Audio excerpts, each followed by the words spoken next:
Welcome back to another episode of Falling Forward. In the shotgun seat this time is Mr. Josh Thompson. How's it going? It's going good, man. Glad you could finally be here. We've been talking a little bit about you getting in here, and finally worked out. Yep. It was pouring down the rain last week, and so we had to cancel. Now this time we ended up having a time change, so it's really dark out. What time is it right now? About 6:30? About 6:30, yeah. So, and it's been dark for 30 minutes or more than that. So that is why we have some lighting, special effects. We're past Halloween, but this is kind of like the Halloween edition. And we are going to do a cigar review this time. This is another Bucees special. This is the cognac seasoned La Cigare Cognac. And I don't even know who makes that. It says it's handmade in the Dominican Republic. Ted Cigars. All right. They do sell a lot of these at Bucees. And here's the cutter. I got you a torch down here. Josh, you said you're from you drove in from Georgetown. Yeah. But where are you from? I'm originally from Washington County. Okay. Which ain't too far from here. And I'm living in Harrodsburg now. I was in Berea for the longest time, born and raised, and Wendy and I hit it off and moved in with her. We're getting married next year in May. But it's been a change. You know, you get used to your hometown, driving to and from your hometown all the time, and now all the pathways are different. So you living in Georgetown. Living in Georgetown, yeah. Background singer-songwriter or Drummer? Drummer. Yeah. So I've been playing drums for 25 years. Played in a ton of different bands, you know, and in between each band, I'll end up kind of working on my own stuff. Then I'll get in another band, and then I'll just kind of lay off of it. So working on your own stuff, like writing your own songs. Yeah. So you do you play guitar and drums primarily? Yeah. Drums more than anything, but I've actually started playing guitar before I ever started drums. And the first band I was in, we didn't have a drummer. So I was like, well, I'll play drums. That's cool. So that's kind of how I got into that. Did you have a natural ability to keep a beat like that? It didn't take long, really. I was obsessed with it, though. You know, one of my buddies was a really good drummer in high school, and I seen him play Kansas one time in his bedroom. It's like all it took for me. I was like, I have to do this. That's cool, man. Those memories, man. You don't know at the time that they're going to change your life a little bit. You know, as you're watching that happen, but something inside is like it marks it down, and it kind of helps you create your path. Yeah, and you don't realize it at the time how much time you're going to spend doing that. So, drumming, I know, like, I sat behind a drum one time. I drove down towards Kingston, Kentucky. I used to live out in Waco, and there's this old drum set for sale on the side of the road, so I stopped and I bought it. It's like $100 for all these pieces. And so I put it down in the basement, and I was like, well, I'm gonna try this out. I never could carry the beat, man. My kids get down there and do it and right on time. I couldn't do it. Even when I play guitar, it's one thing that it drives a lot of the people that I play in a band with crazy a little bit. It's like, you know, I'll change my tempo because I think as I've played solo for so long, yeah, that it's hard for me to keep that. So when you're behind the drum set, is that something that you mentally have to be like, okay, I can't speed up here, I got to keep the time? Or it just kind of naturally locks in for me. Like if we start a song at a specific tempo, it's hard to change it for me. So you're the timekeeper. Yeah. But yeah, I played drums in, you know, multiple bands. Played, you know, Alcatraz Shakedown with Eric Bolander, Steven Stump, Mike Webster. I saw you guys at the Green Lantern maybe 2019 or something like that. Yeah. That was a good time. Yeah, we were banned for, I'd say, probably good 13 years. Before that, I was in a band with Anthony Hiley and Frank Knight called Crash. And it's funny how all this, once you make all those connections with people, yeah, it's funny how it kind of never stops.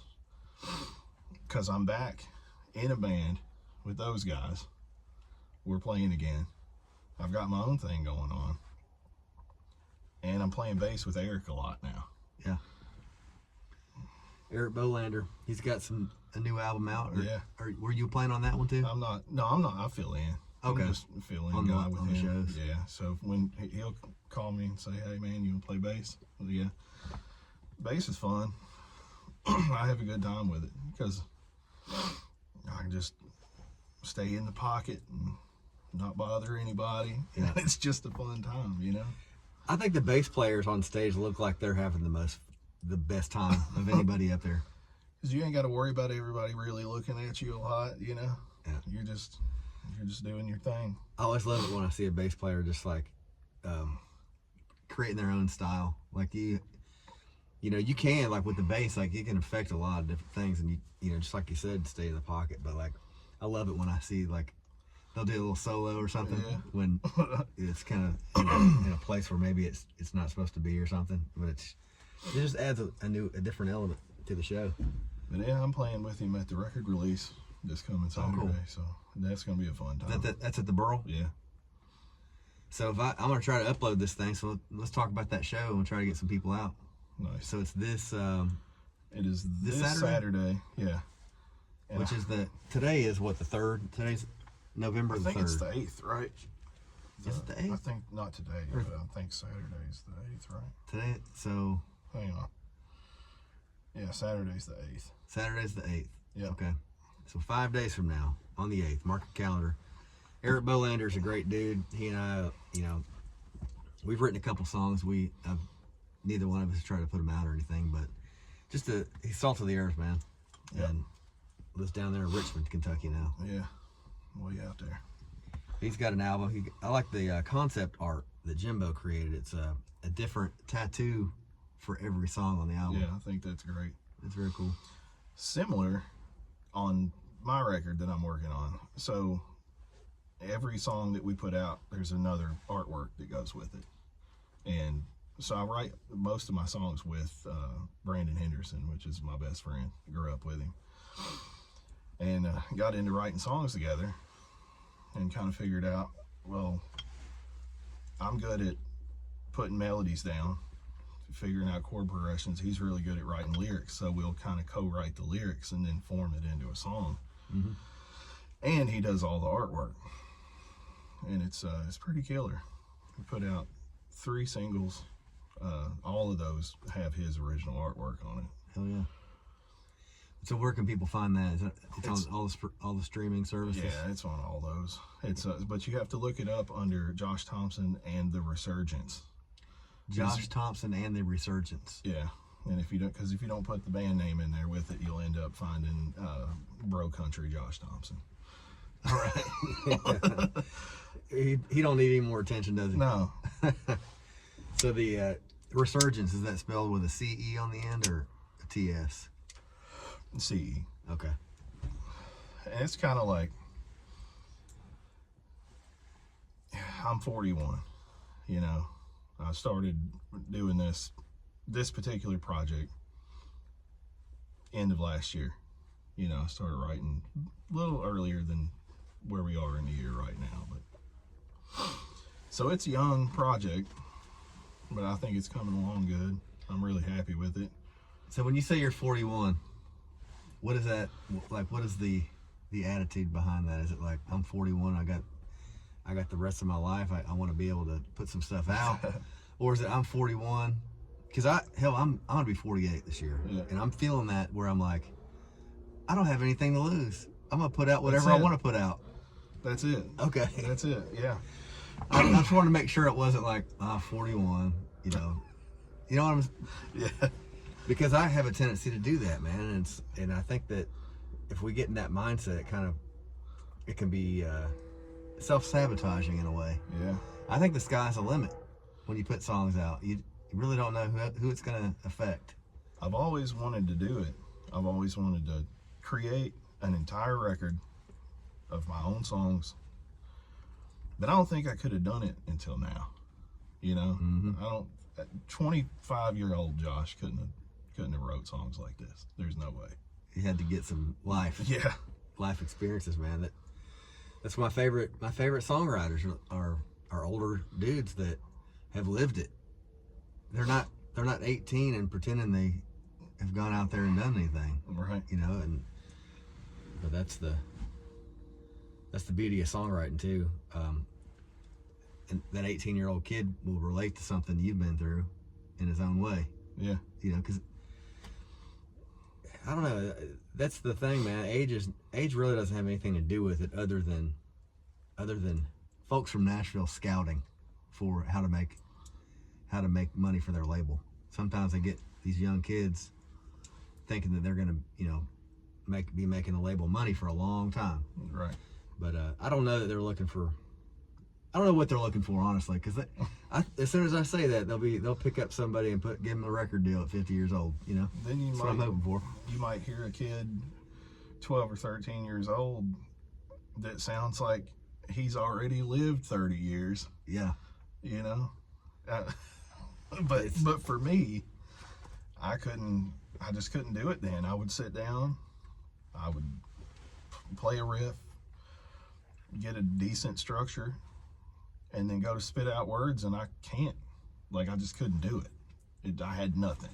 Do you remember some of those first songs you tried to write? Yeah. And then I had a song here and there that I wrote before I ended up playing with Alcatraz Shakedown, where I was in the same phase in between bands. Yeah. And looking back on those songs, they were good ideas. They just weren't mature enough, you know. And I feel like the things that's coming out of me now are a lot more mature thoughts, you know, because I've got a lot more experience. I think one of the challenges too as a songwriter is being able to say the same thing in a different way, because some terminology has been overused in songs. Some way to say a certain thing has been said a certain way 1,000 times, and there's nothing new under the sun, but there's a different way to say that. And I love a song that I'll hear a sentence in the song or a lyric that I've never heard it put that way before, and I want to hear the whole thing. Yeah. At that point. And I think co-writing, which there's a few songs that's going to be on this record that I wrote by myself. Very personal kind of things. But the ones that I've co-wrote, you get a different perspective, and I think that really helps everything along, because some things I wouldn't have came up with on my own. Yeah. And I think that's really valuable. The co-writes are great. I did one today. A friend of mine sent me a message. She does free writing. So she'll write stuff, and a mutual friend of ours, Abe Partridge, read something that she wrote one time, and he was like, "You've really got something." So he's helping her to develop some things. She sent me something to read, and I read it and immediately started tearing up as I read through it. It's like, she's got something here. And so I was in a mood. I had today completely off, and I knew I wanted to do something with music. I wanted to write a song or something, and I didn't know what that was going to be. But I had this song I was stuck on that I'd started, and I was like, "Becky, you would feel like help me co-write a song?" So it's Becky Owens. I've interviewed her in the show before. She's like, "Yeah." And so I sent her the idea. I'm talking within 20 minutes, she sent me the rest of the song. And I've been stuck on it for a long time. And that's the beauty of a co-write. Yeah. We did, so Follow Me Down, which was the first single that I put out. I think it was back in February. That's a co-write with me and Brandon. And he had a chorus to that song that he just wrote down. There was no music. It was just the words. And I was at his house, and I kind of picked the rhythm out and got a vocal melody. And I was like, "Dude, this has to get done. We have to finish this song." So went home, and then me and him wrote it over the phone, just talking back and forth on the phone. And we share like the iPhone notes, how you can collaborate with them. Yeah. So like he would write a line, I would write a line, And you can see it changing. Yeah, That's pretty great. cool. So within, I'd say 30 minutes, we had a song done, and I'm super proud of that. Those are the best, man. Those are the best too. And it's when you're on a roll and when you find somebody you can co-write with that gets what you're saying, Yeah. and you get what they are saying, and it's a beautiful thing. Because I've tried to write with people it's almost hard to write with them because it's not the same frequency, Mm-hmm. and you can't really force it. Can't. With Brandon, it just comes natural. Me and him write well together. Yeah. You So- see that a lot in country music, where you have typically it'll be a couple songwriters and then the guy on the stage, and you look at the guy on stage, you think he's writing all that stuff, and he's Yeah. not. He's working with somebody for 20, 30 years Right. sometimes. Like George Strait. Exactly. I mean, it's working. Yeah. Not to say George probably couldn't write a damn good song, Yeah. but he doesn't need to. No. Because it's He working. wrote several of his songs, I believe, but Yeah. I don't know if he wrote any of the number ones that was out. I could be wrong, but most of his stuff was songwriters. Yep. Was it Dean? Dean Dillon? I'm not sure. Yeah, the songwriting, man, it's borderline magical. You know what I mean? It's like, do you ever feel like you have to be in a certain mood Mm-hmm. to get a good song? And it's therapeutic too. It's almost like, I joke about this, but it's almost like the therapy that I've always needed that I was too stubborn to get. Yep. It can be a thing where I think especially with guys, close to middle age is we've done everything. We don't need help with anything. Like, Yeah. and I work alone. I don't need help with anything. But when it comes to that kind of thing, when it comes to like being depressed or anxious or stressed out or anything like that, sometimes you need help. There's no shame in that. And talking with somebody, I found talking with a close friend, talking with a trusted person in general helps a lot. And writing a song is like talking to people that you don't know. Yeah. And Or talking to yourself. And it's like, I can't believe I just said that. It was like a realization of, must be the way I really feel, because that's the way it came out. Yeah. There's been several times where I just had to set my guitar down and just calm down for a second. oh yeah, those moments, you're onto something. Right. And if you feel that way, Hopefully somebody else does too. yeah, I I think that's why we, as human beings, we just love going to see live music. It's a way to have group therapy almost. And I think religions are a lot like that in general. People go to church, they want a certain feeling, they want to feel hope, and they want to feel part of a bigger thing, which exists. And I think it exists too in those rooms where, music venues, and whether it be somebody's living room or a huge arena somewhere. Yeah. It's that feeling, being like, man, I'm not alone. Absolutely.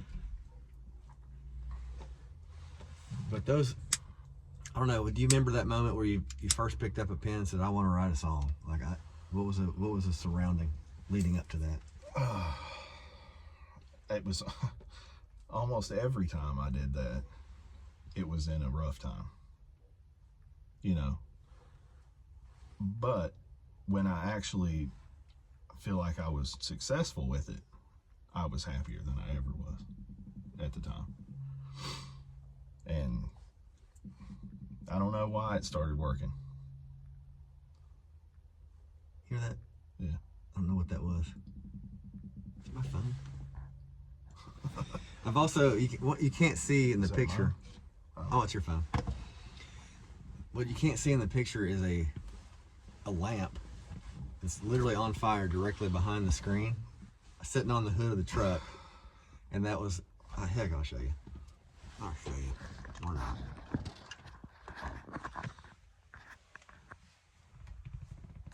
an actual lantern.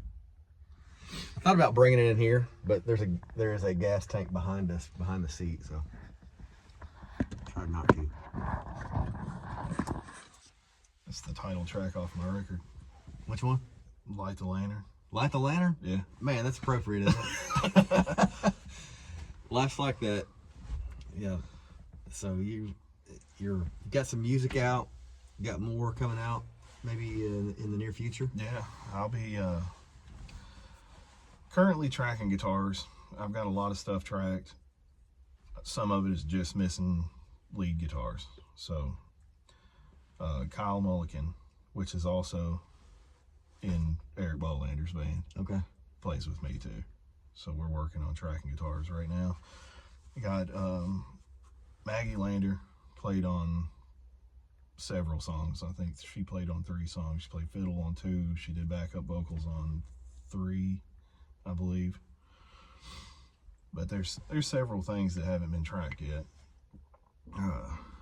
One song that's for sure going to go on there, and it may be the first track. I'm not sure. I usually open with it now. It's called "Went Out with the Wolves," and me and Eric wrote that song together. Cool. So it's, I like that a lot. It kind of adds a different flavor to what you would normally do, Writing with somebody, their style is a little different than yours. I think Eric, he has a lot of wolf and coyote references in his songs. And moons. I think, have you been to his house? You've been to his house. Yeah. So he lives out towards Kentucky River, way out in the country. And you get out to his house, and he's got a beautiful backyard, nothing but trees. You got this big pond back there, and almost every night you can hear, like in that part of the country, you can hear coyotes crying. Yeah. And I had him design a poster for me one time for an album release, and he did like the coyote howling in front of the moon. But I see like there's a lot of references in there. So the name of your song again? Which one? With the wolves? Well, he went out with the wolves. Went out with the wolves. Yeah. All right. So is it W-I-N? Went out with the wolves, or went? Went. Okay. Yeah. You ever seen? It's like a self-film documentary called "Alone in the Wilderness." Oh yeah. Dick Prenicky. Where he builds his own cabin and all that. Yeah. I love that guy. So that's kind of what was in my head when we were writing on that. And then I looked over, and he had Dances with Wolves, like vinyl record, sitting there. I was like, oh yeah, this has got to go that direction. That is. You ever think that you could end up in a situation like that one day where you're out in the wilderness building your own cabin? Man, I could definitely, the way the world's going. Yeah. I would actually, at some point I want to challenge myself to do that.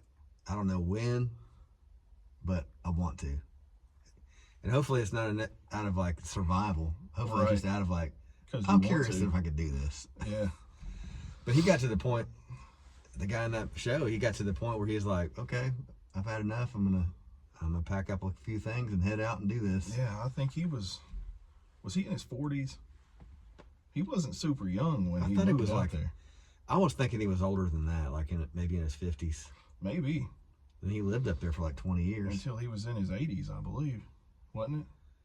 Because it was negative 20 some degrees out there, and he was dealing with that every winter. Yeah. Till he got too old to want to deal with that every day. So what do you do for work when you're not doing music? Maintenance. Apartment maintenance, yeah. So you have to do a little bit of everything. Yeah. I've been in that for 11 years. Yeah.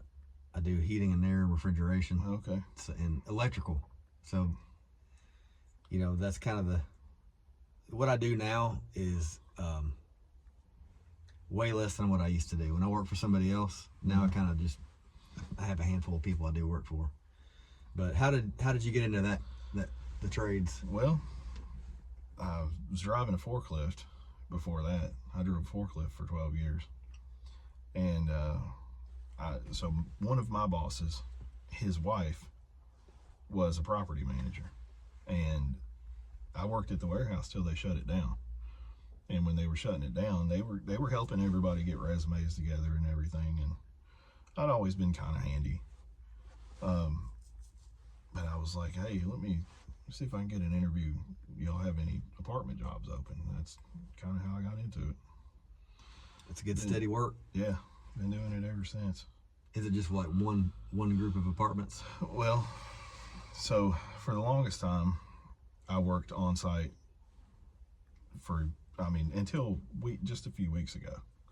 So I'm moved up. I'm a service manager now. Okay. So I'm having trouble adjusting to the office life, because I've always been out there doing it. Is there a tendency to try to like, it's quicker if I just do it myself? Yeah. Instead of turning it loose to the guys? Yeah. And in this case, I don't have any reason to not just trust everybody to do it. They've been there. They know what they're doing, but I've always kind of had that problem where I'll just go do it. Same. It's nobody's going to learn like that, and sometimes the guys that work with me would be like, hey man, can I do this? Because I don't get to do this. Let me do it. Yeah. And then that's how you learn. And that's also the sign of somebody that's going to go pretty far. If they want to. Yeah. You've got to want to learn. It's rare to find people like that these days that actually want to progress in the trades. Yeah. And it needs it real bad. Oh man, I'm telling, like, my kids, any young person that I know is like struggling to find work. Go work for a heating and air outfit. Go work for a plumber. Like, learn a trade. Within such a short amount of time, you can start your own business. Yeah. And the world needs it.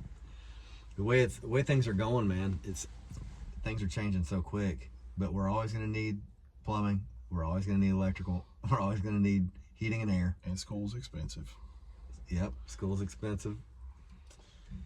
But you got a different lighter. I do. Let me try that one. Is that one out? Yeah, I think it's about out. Yeah, this one, it's got a little juice in it. This cigar right here, the Bucky's Special, infused with cognac. Not sure what kind of cognac Bucky's been drinking, but this is not a bad little smoker. I mean, these things are, I think, these are like 10 or 11 bucks at Bucky's. Anywhere else they'd be about 5 or 6, I think. Bucky's, that place is wild. I stopped in there one day. We were coming back from vacation. It wasn't this one.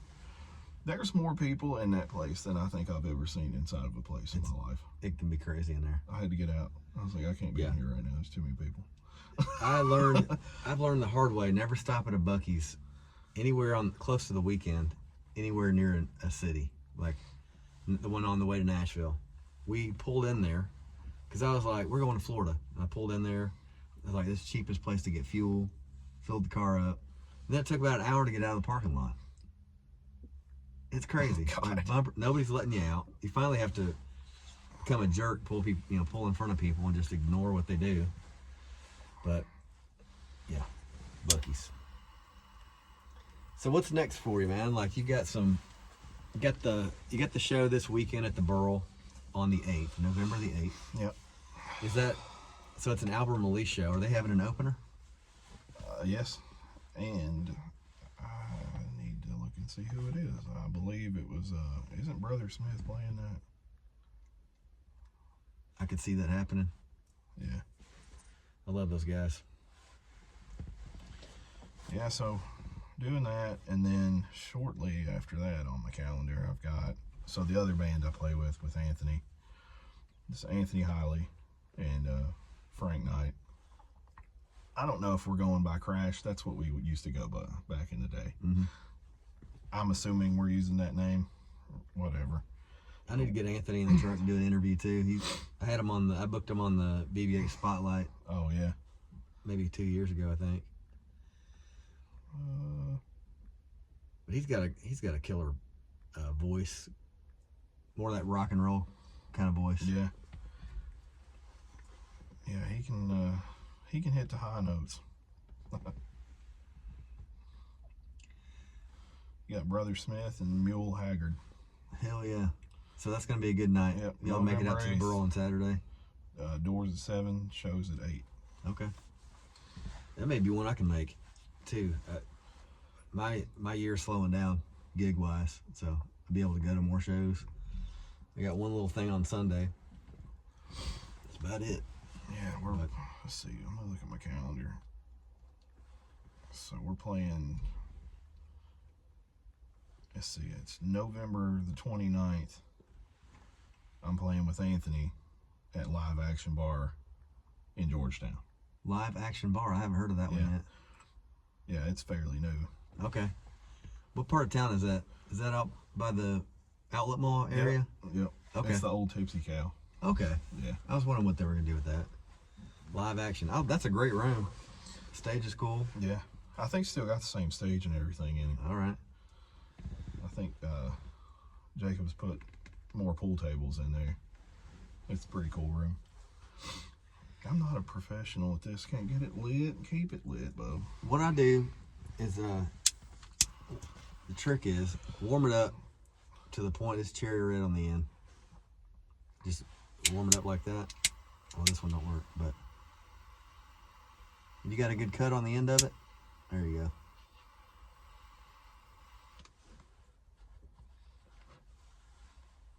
Yep. Here we go. Well, we're about a 30-minute mark, which is notorious for hard to upload. But let's talk about, in conclusion, as we go through life, we all learn lessons. We all have things that we deal with, struggles, things that shape our entire life, things that, we feel at our lowest points, and then we fall forward. We pick up, we learn the lessons, and we move ahead, and we strike out and we do something new, or start a new adventure. Maybe sometimes rewrite our future by some of the lessons we learned. Are there some things like that you've gone through in your life? 41 years of your life is like things that you look back, and even though they were tough, you wouldn't change it because of the things you learned? Yeah, I don't think I'd change any of it. Because I feel like I'm in a pretty good place. I'm happy. Family's happy. My wife. We got a good thing going. Music's headed in the right direction. Can't complain. You know. If anything was different, might be a lot different now. Yeah. It's a good place to be, man. And it's crazy, man, the things that life will do, but that's part of what we sign up for. Right. They were born. Yeah. It's like, hang on. It's gonna get rough. Got thrown in there. Yeah. Well, I'm glad to have you in the truck. Learn a little bit more about you and what you got going on. Appreciate you taking the time. Yeah, we had the special effects lighting, my rope lighting here. So as people are scrolling down through the videos, like, which one do I want to watch? This one will stand out because that's right. What the hell's going on in that truck? We even brought in the extra lights. These look almost like the cop pulley over. Well, everybody go check out Josh Thompson and the Resurgence tonight on Spotify. And I can even put a link down in the comments. Oh, cool. So people can just go down to the comments, say how much you like the interview, maybe a suggestion on a cigar. If you want to get on the show, type it in the comments, and I'll have you on. And then check out all his music, because that's how this whole thing works. We're writing the songs because of our lives. It's good for us. It's therapeutic. But ultimately, we want people to hear it so they can benefit from it too. So share it around. Give this thing a like. Go ahead and subscribe if you can. And check out some of the other episodes too. But it's been real nice having you on, man. And good luck in everything you do. Appreciate it. Have a killer show Saturday at the Burl with Eric Bolander. And make sure you smoking good cigars, hanging out with good people, and be kind to each other. See you next time. Falling Forward.